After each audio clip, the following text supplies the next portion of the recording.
Assalamualaikum warahmatullahi wabarakatuh. Pada kesempatan kali ini kita akan belajar tentang fisika.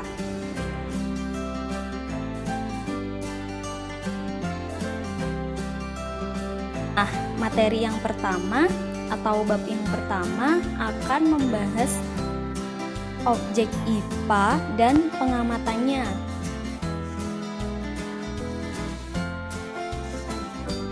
IPA. Apa sih IPA itu? IPA itu singkatan dari ilmu pengetahuan alam. Ilmu pengetahuan alam adalah ilmu yang mempelajari segala sesuatu yang ada di alam sekitar kita. Nah, apa saja yang ada di alam sekitar kita? Salah satunya makhluk hidup dan makhluk atau benda tak hidup. Contoh dari makhluk hidup itu sendiri manusia, hewan, tumbuhan, bahkan makhluk yang tidak bisa dilihat dengan mata telanjang seperti bakteri. Untuk makhluk atau benda yang tak hidup itu seperti tanah, air, udara, batu, matahari, dan lain sebagainya. Makhluk hidup maupun makhluk atau benda yang tak hidup itu merupakan objek IPA. Nah, objek IPA bisa dikategorikan menjadi dua, objek biotik dan objek abiotik. Objek biotik adalah objek yang terdiri dari komponen makhluk hidup. Sedangkan objek abiotik adalah objek yang terdiri dari komponen makhluk ataupun benda yang tak hidup.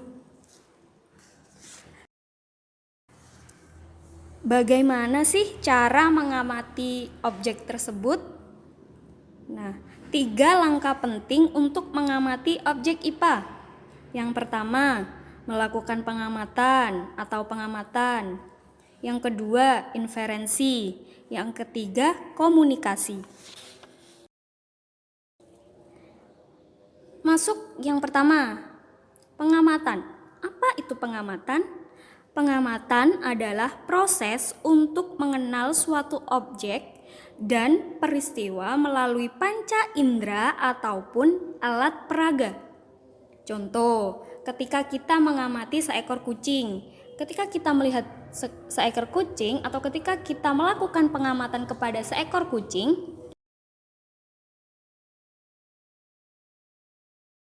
tentunya kita akan menggunakan indera penglihatan kita, yakni mata. Ketika kita mengamati makhluk yang sangat kecil seperti bakteri, kita tidak bisa menggunakan indera penglihatan kita secara langsung dan kita butuh alat peraga, yakni mikroskop. Inferensi. Inferensi adalah proses menjelaskan data hasil dari pengamatan. Semisal dari hasil kita mengamati seekor kucing, kita bisa mendeskripsikan seperti ciri-ciri kucing. Kucing itu punya 4 kaki, warnanya orange, punya mata berwarna coklat, dan lain sebagainya.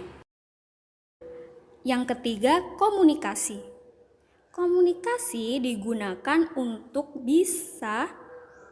kita bisa mengkomunikasikan hasil dari penelitian baik secara lisan maupun secara tulisan. Nah, bagaimana? Sudah paham? Ada yang ditanyakan? Kalau ada yang ditanyakan, silahkan WA di grup ataupun japri ke nomor saya. Nah, masuk pembahasan selanjutnya yakni tentang pengukuran. Pengukuran. Pernah nggak kalian mengukur tinggi badan? Nah, kegiatan mengukur tinggi badan ini merupakan salah satu contoh dari pengukuran. Selain itu, kita bisa mencontohkan seperti mengukur panjang meja yang ada di rumah kalian. Kita dari tadi membahas tentang pengukuran. Nah, sekarang pengukuran itu apa sih? Pengukuran adalah kegiatan membandingkan suatu besaran yang diukur dengan alat ukur yang sesuai. Di garis bawahi ya, membandingkan suatu besaran yang diukur dengan alat ukur yang sesuai. Alat ukurnya itu harus sesuai.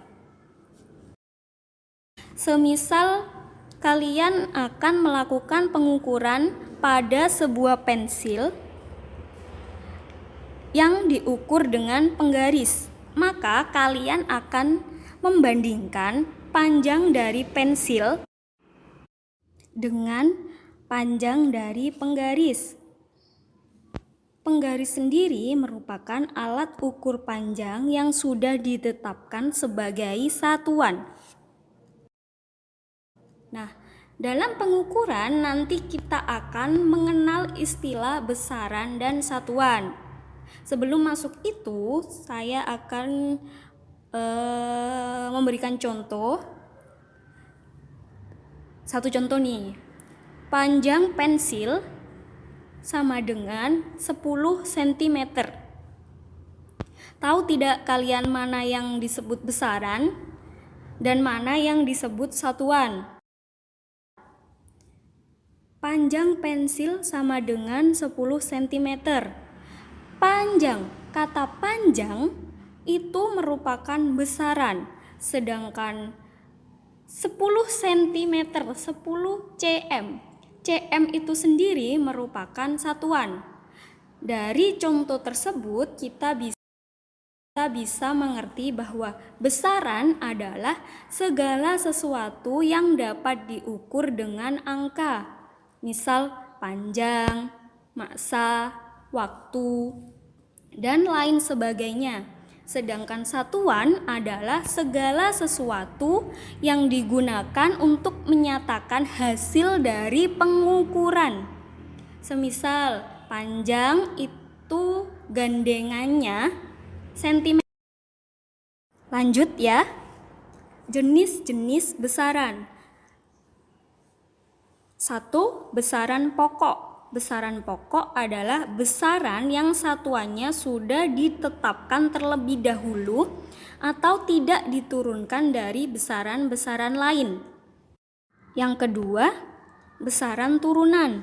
Besaran yang diturunkan dari besaran-besaran pokok.